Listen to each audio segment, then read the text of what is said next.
যেভাবে বাংলাদেশের রাজনীতি এতদিন চলেছে, এলাকা এলাকা নিয়ন্ত্রণে রাখো, নিয়ন্ত্রণে রাখার জন্য আমার বাহিনী দরকার, সেই বাহিনীর সাথে রাজনৈতিক দল একাকার হয়ে যাও, এই ব্যবস্থা দিয়ে বাংলাদেশের আগামী চ্যালেঞ্জ কোনোটাই মোকাবেলা করা যাবে না।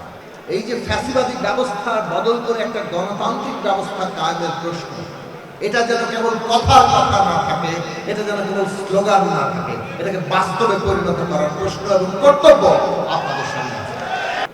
আজকে আমরা সেই ফ্যাসিবাদী ব্যবস্থা বদলে একটা গণতান্ত্রিক ব্যবস্থা কায়েম করতে চাচ্ছি এবং বাংলাদেশের এই মুহূর্তে প্রধান রাজনৈতিক দল, বৃহত্তম রাজনৈতিক দল হিসেবে বিএনপি এবং তার সাথে আপনারা যুক্ত যুবদল, ছাত্রদল এবং স্বেচ্ছাসেবক দল, আপনাদের দায়িত্ব সে কারণে অনেক বেশি।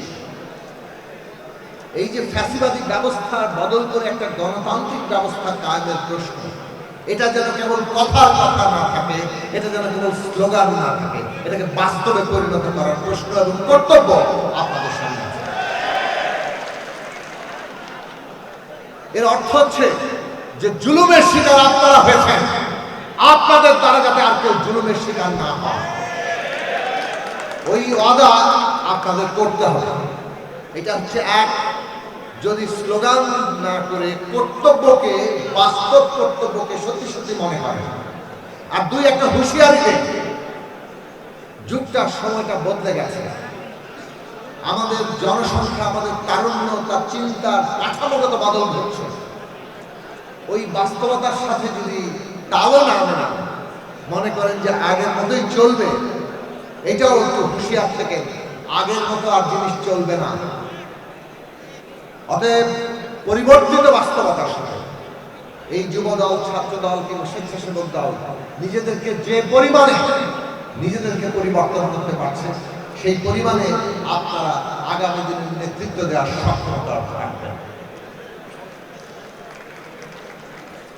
আমি খুব ভালো ভালো কথা বলতে আসি না,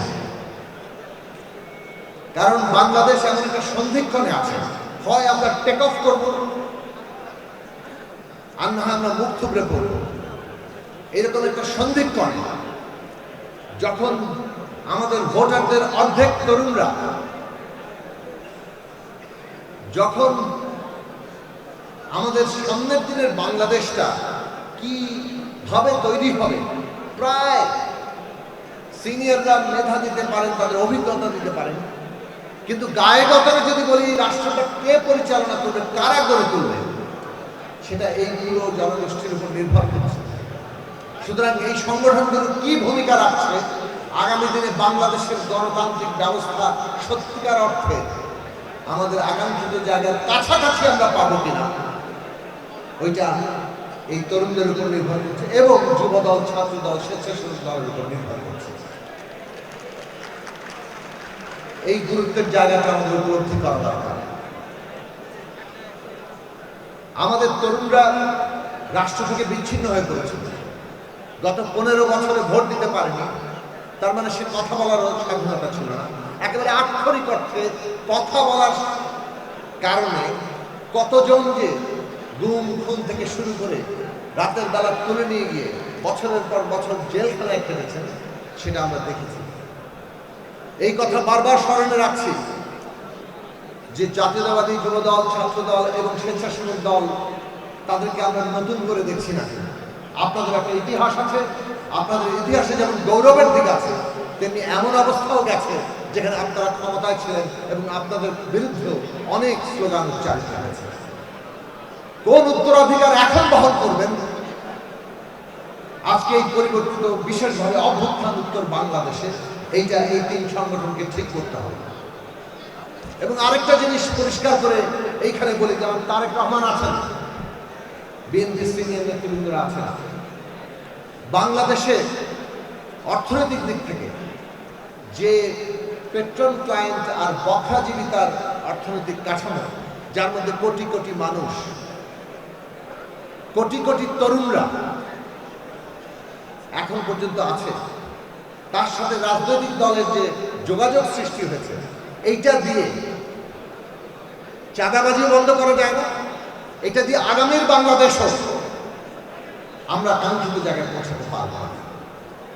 সেজন্য আজকে এটা আশাবাদী করে আমাদের যখন আমরা দেখি যে শিক্ষা, কর্মসংস্থান এই সমস্ত প্রশ্নে বিএনপি নতুন করে ভাবছে এবং পুরো তরুণদের তাদেরকে শিক্ষিত করা, দক্ষ করে তোলা, তাদেরকে কর্মসংস্থানের জায়গায় নিয়ে যাওয়া, তাদেরকে উদ্যোক্তা হিসেবে গড়ে তোলা, দেশে কিংবা বিদেশে, এই জায়গায় যতক্ষণ না পর্যন্ত আমরা যেতে পারছি, কাঠামোগতভাবে যেভাবে বাংলাদেশের রাজনীতি এতদিন চলেছে, এলাকা এলাকা নিয়ন্ত্রণে রাখো, নিয়ন্ত্রণে রাখার জন্য আমার বাহিনী দরকার, সেই বাহিনীর সাথে রাজনৈতিক দল একাকার হয়ে যাও, এই ব্যবস্থা দিয়ে বাংলাদেশের আগামী চ্যালেঞ্জ কোনোটাই মোকাবেলা করা যাবে না।